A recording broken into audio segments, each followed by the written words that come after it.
to me, it's like, wow, these hackers can hack into these, what I would deem as very sophisticated systems. Not only does that affect, their business operations and organization, but it affects the people who were there because everybody had a credit card on file.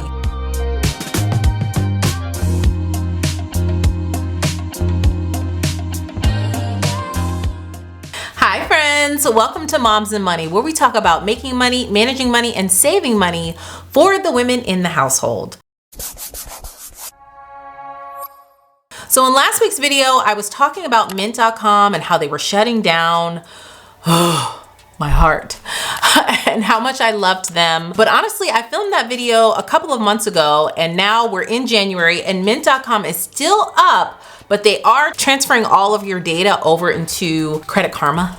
And I just don't want to do that, but you still have access to your transactions. So I plan on not transferring over, and I'm going to continue to use Mint.com as long as it's available. I have not heard or read anything else about Mint.com actually shutting down.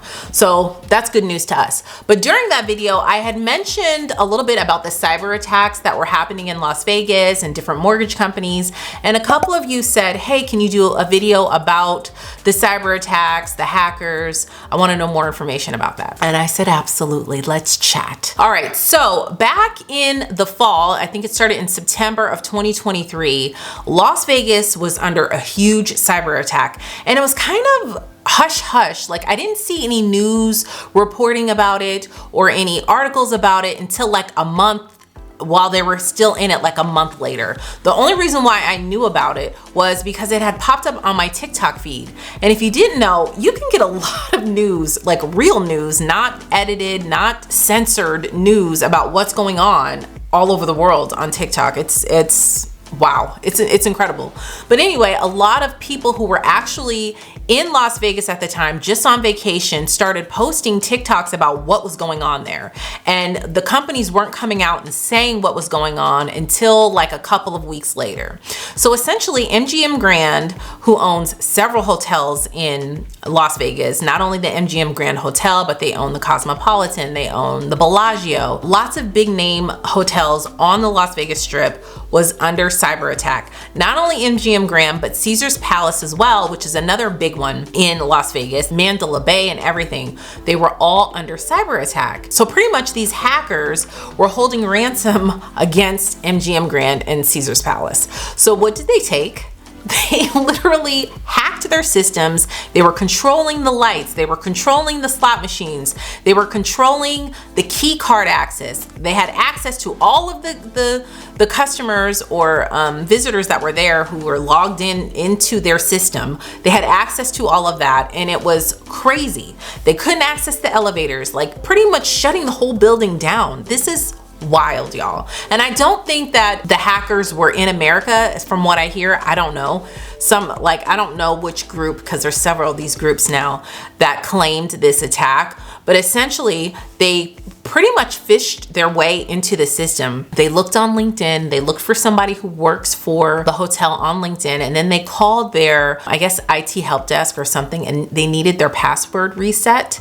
That's how they got the person's login and password, and they were able to pretty much download all this malware onto all the software systems that pretty much control the Las Vegas Strip. Caesar's Palace, within like a week, were like, listen, we're not dealing with this. We're just gonna pay the money. They paid them like $20 million to give them access to their system back. But MGM Grand was like, no, I'm not paying that right away. So they kept holding out, trying to figure out what was going on. Essentially, to make a long story short, they lost $50 million on that. And if you didn't know, these Las Vegas hotels, they make millions and millions and millions of dollars a day. The people who were there visiting, they could not gamble. That's really where they make the majority of their money, in those slot machines. They could not pay out any winnings. They couldn't take any money. Like, it was crazy. They had no computer systems, essentially. They were having people had to write down customers' information in order to access the computer system once it was back up. They had to go back to using manual keys. Like, it was a nightmare, according to so many people who were in Las Vegas at that time.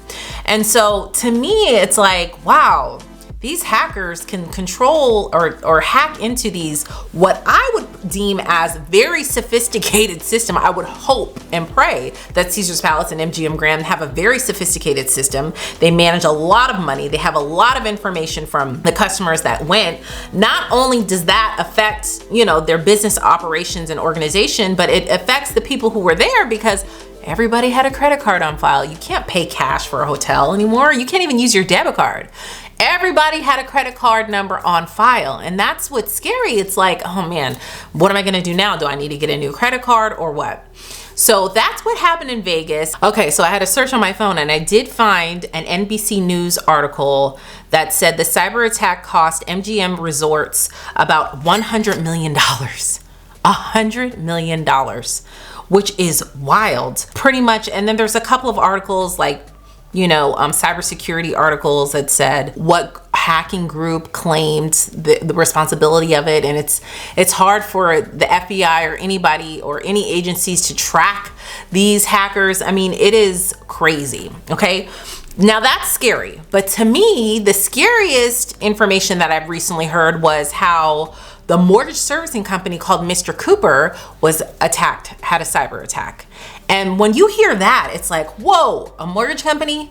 For anybody who's ever had a mortgage or taken out a mortgage, you know how much information you have to give a bank for them to lend you money. I mean, it is everything. Everything from your social security number to address to your employment. I mean, it's everything, all kinds of data that's in there. So if you're not familiar, Mr. Cooper is a loan servicing company that services over 4 million loans right now in the United States. So what happens typically is you borrow money from the bank to buy your home, right? But then the bank wants their money back right away. So they sell these loans to like a mortgage servicing company, which in my opinion should be illegal, but that's another conversation for another day. I just feel like we are always getting robbed somehow in the United States over anything. So anyway, to make a long story short, they sell your mortgage to these loan servicers providers, and they're the ones who service and provide your loan. Now, your loan can get sold many times over the course of however long you've had it. Like I know for us, we've had our mortgage for, how many years has it been now? 11? Going on 13. And our loan has been sold like at least 3 or 4 times. I mean, we did refinance into a 15-year loan maybe 9 years ago or 8 years ago. So, you know, when they sell it off, it's typically you don't have any control over it. You don't have any say. And all these companies, these service providers have all of your data. Okay. So fast forward with Mr. Cooper, not only were the 4 million people who had their loans servicing during that time when this happened back in November, but they had data for over 14 million people in their system. So if you ever applied for a loan, if you ever tried to get a loan through them, or ever had your loan serviced at some time with them, you were probably involved in this data breach and this hacking, what happened. So pretty much what happened was when people went to go pay their mortgage for November, they went online, because that's typically how 99% of people pay their mortgage online, right? They went online to pay their mortgage. They couldn't pay their mortgage. They could not accept the payment. All systems were shut down, okay? Because that's what the hackers did. They went in and they shut the system down. And honestly, I think that these hackers are targeting certain industries in order for them to pay the ransom. Like Caesar's Palace paid the ransom to the people. I think they paid $15 to $20 million, like I had just said, to the hacking group. I don't know what happened. I know MGM Studios settled it, or MGM Grand settled it, but not sure. I know it cost them an upwards of $100 million in loss, and for them paying this hacking group. I think they target certain industries in order for that. I know I was reading some of the comments on these articles and these TikToks, and a lot of people were saying, why don't they do everybody a solid and just wipe out their balances? I mean, that would cause total chaos. But anyway, to make a long story short, they could not pay their mortgage. So then the company, the mortgage servicing company, contacted all of their current clients and was suggesting that they make their payment through Western Union, mailing a check. Like, Who even does that? Some people don't even own a checkbook. I mean, it's crazy that they were telling people to do it. And some people were like, hey, I don't have to pay my mortgage, fine. But really, you do still have to pay your mortgage, but you are protected from any late fees or anything like that from under federal law, because like they couldn't accept it. They were being hacked. So like I said, this is one of the biggest loan service providers in the United States, and they don't have the cybersecurity enough to protect our data. Some of the most sensitive data you can find is through a bank. Any kind of financial institution has some of the most sensitive data, okay? So how does this affect our finances? Well, first of all, you cannot take the position of, oh, well, these companies are going to protect me. Oh, they're going to provide, 2 years of credit monitoring for me. To me, that's not enough. 2 years isn't enough. Who's to say 8 years from now your identity doesn't get stolen, knock on wood? You know what I mean? To me, it should be like at least 10 years of data protection, but you definitely want to take an action step to monitor your own credit too. Freeze your accounts, monitor all of your accounts. I mean, we should be doing this anyway in good practice and good faith, but it really does affect us because you don't know what these people can do with your information. I feel like all of us are like just a couple clicks away from complete craziness with our data being at the fingertips of criminals. Not only that, with these companies not having a proper infrastructure to protect us. So it's really up to us to protect ourselves. You have to monitor your credit.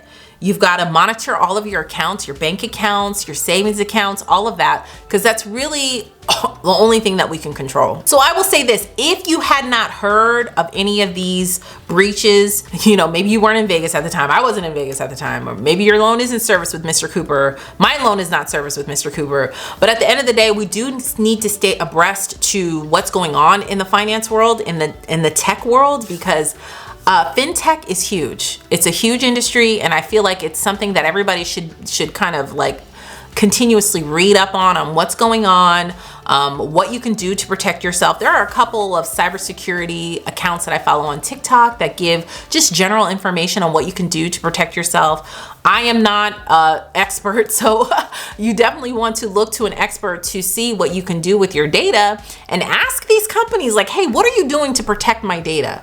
What kind of infrastructure do you have? You have every right as a customer to ask that, but at the end of the day, it does affect us, and we do need to stay on top of what we can do to protect ourselves and hold these companies accountable for what they're doing.